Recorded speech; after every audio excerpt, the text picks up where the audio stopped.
Bonjour à tous, la télévision à l'honneur ce lundi 21 novembre 2016. La journée mondiale de la télévision, c'est aujourd'hui. Elle a été proclamée cette journée par l'Assemblée générale des Nations Unies. Depuis 1996, la télévision, vecteur de progrès et de savoir, la télévision, vecteur de paix et de cohésion sociale. À l'occasion, la ministre de la Communication s'est adressée aux hommes et femmes de ce média. Afoussiata Bomba Lamine les a appelés au travail bien fait. On évoque également cette autre célébration, la 5e journée africaine de la sécurité routière. C'était hier, dimanche 20 novembre. Et à l'occasion, les guides religieux ont été appelés à s'impliquer dans la sensibilisation. C'est alarmant. 600 personnes meurent chaque année sur nos routes dans des accidents selon l'OSER, l'Office de sécurité routière. Des accidents de la circulation souvent liés à des facteurs humains. Les accidents de la route sont causés par la mauvaise conduite des chauffeurs. Bon, souvent l'excès, l'ivrogne, les feux ne sont pas respectés, les codes de la route ne sont pas respectés. Les heures de pointe, les chauffeurs sont pressés de faire la recette, donc ils conduisent très mal. Non-respect des règles de la circulation, excès de vitesse, mauvais état des véhicules, bref, le mal est profond. 6000 accidents de la route sont enregistrés par an en Côte d'Ivoire. Et pour y trouver des solutions, l'OSE appelle les guides religieux au secours. Sensibiliser avec vous la population pour qu'il y ait moins d'accidents, parce que les accidents laissent des orphelins, ça laisse des veuves, ça laisse quand même pas mal de traces. Tout ce que nous pouvons, c'est de prier Allah subhanahu wa ta'ala pour que tout un chacun soit inspiré et guidé sur le droit chemin pour qu'ensemble on puisse éviter ces accidents nombreux. Ce geste nous permet d'interpeller tous les croyants, de quelque confession que nous soyons, de savoir que le danger qui guette notre monde aujourd'hui, en d'autres termes, les accidents de la route, est l'affaire de tous. En tant que croyants, en tant que dirigeants spirituels, depuis notre famille jusque dans les églises, nous devons être adeptes de la précaution. En plus des hommes religieux, l'association des femmes monitrices d'auto-école de Côte d'Ivoire, FEMAUSI, est aussi sur le terrain. Aux conducteurs, aux transporteurs en commun, on leur dit qu'ils ont leur vie, ils ont la vie de leurs passagers. Donc il est strictement interdit de prendre le téléphone au volant.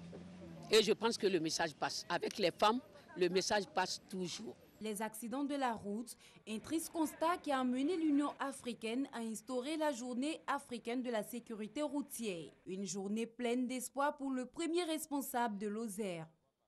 Nous comptons beaucoup sur les responsables religieux, les autorités des différentes confessions religieuses pour prendre leur part dans la lutte contre la délinquance routière, en s'imprégnant effectivement de la problématique de la sécurité routière pour délivrer régulièrement des messages de sensibilisation pour que l'insécurité routière puisse être freinée sur nos routes. Cette 5e journée africaine de sécurité routière coïncide avec la commémoration de la Journée mondiale des souvenirs des victimes d'accidents de la circulation décidée par l'ONU. Davis Oyo et Malika Koulibaly signaient ce reportage. Plus de 2 milliards de francs CFA pour promouvoir l'égalité entre les hommes et les femmes. C'est un besoin exprimé par l'Observatoire de l'équité et du genre et on en parle avec Eric Ougori. Les femmes sont de plus en plus présentes dans tous les secteurs d'activité en Côte d'Ivoire. À Abidjan comme à l'intérieur du pays, elles s'assument. C'est le résultat de la politique de genre du gouvernement ivoirien. Ici, nous sommes au marché d'Agboville. Les femmes sont à la tâche. Non loin, une visite inopinée dans une coopérative où les premiers rôles sont joués par elles. Dans mon entreprise, j'ai plusieurs rôles. Déjà, je m'occupe des pesées, des cacao qui arrivent de la bourse. Oui. Mais avant ça, c'est moi qui lance les camions pour aller chercher les cacao, les sacs de cacao en bourse.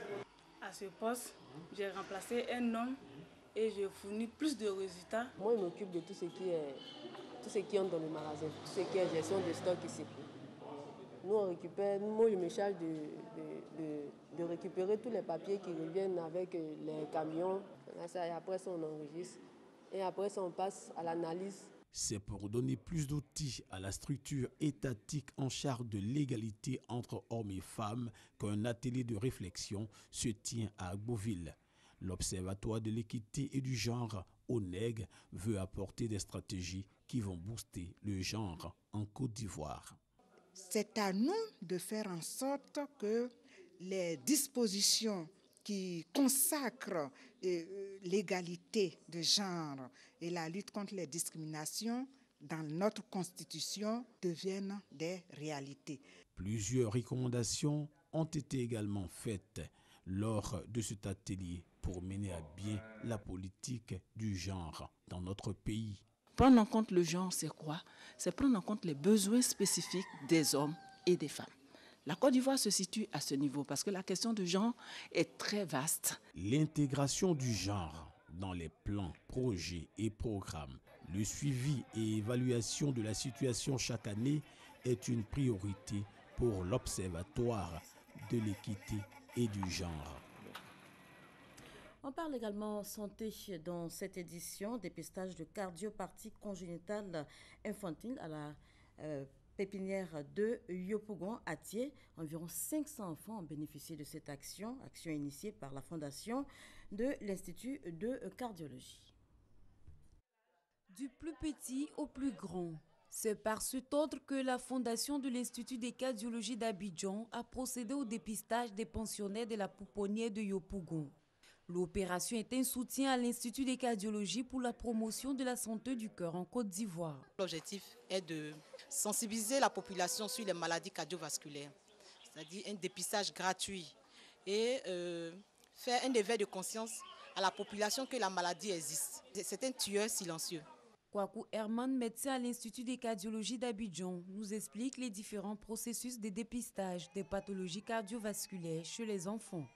D'abord, la première étape, c'est la prise des constantes hémodynamiques au niveau des enfants, c'est-à-dire le poids, la taille, la pression artérielle et la fréquence cardiaque. Et après cela, les enfants sont acheminés vers les médecins qui vont procéder à un examen physique de l'enfant. Et le temps essentiel de cet examen, c'est l'auscultation cardiaque. À l'auscultation, nous recherchons des bruits anormaux qui pourront nous faire penser ou suspecter l'existence d'une maladie cardiaque chez cet enfant-là. La directrice de la pouponnière de Yopougon à Thiès se réjouit de l'acte posé par la fondation. Nous disons merci à la fondation ICA pour cette très belle initiative de dépistage au niveau de nos poupons. Cela va nous permettre de savoir s'il y a des anomalies au niveau des enfants et de pouvoir y remédier très tôt. Au total, environ 500 enfants ont été dépistés pendant cette journée. En Côte d'Ivoire, sur 3000 naissances annuelles, 2700 bébés sont atteints de complications du cœur. Malika Koulibaly et Davis Oyo étaient donc à la pouponnière de Yopougon pour ce reportage. L'Abissa se poursuit à Grand Bassam. On y va avec Victorien Angois. Il nous dit ceci aujourd'hui, les jeunes à l'honneur. La femme témoin de la révélation de l'Abissa et actrice de la conjuration des calamités. Elle était à l'honneur le mercredi. À cette occasion, une rencontre a eu lieu entre les femmes et la reine-mère au Palais Royal. À noter la participation de l'épouse du Premier ministre Daniel Kablan-Duncan. Une fois sur la place de l'Abissa, c'est la ronde autour de l'estrade des instruments de musique, la danse face aux tribunes, des spectateurs et des autorités. Ce mercredi est consacré à la femme et c'est elle qui a découvert l'Abissa pendant sa célébration par les génies. Une histoire campée par les enfants quand il y a les médailles. Donc c'est la danse de la révélation de l'Abissa que nous vous présentons actuellement.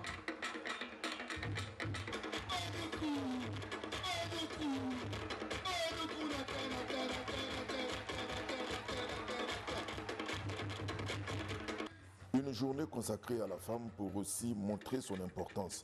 Chez les Nziba, comme en général en pays à Caen, la reine-mère est la détentrice du pouvoir politique. Nous avons démontré par des rythmes de danse comment cette femme invavillée a été témoin de cette danse dans la clairière, a apporté la danse au peuple, le peuple qui est venu regarder, et comment on lui a demandé à la même période d'exécuter cette danse, qui est une danse d'union, qui est une danse de conjuration de calamité, qui est une danse d'amour, qui est une danse de réconciliation et de pardon. A rappelé que la Bissa est une danse révélée à un membre de la famille Mbavile par des génies qui dansaient dans une clairière au milieu de la forêt. Le génie dans la tradition africaine renvoie à tout ce qui est inexplicable.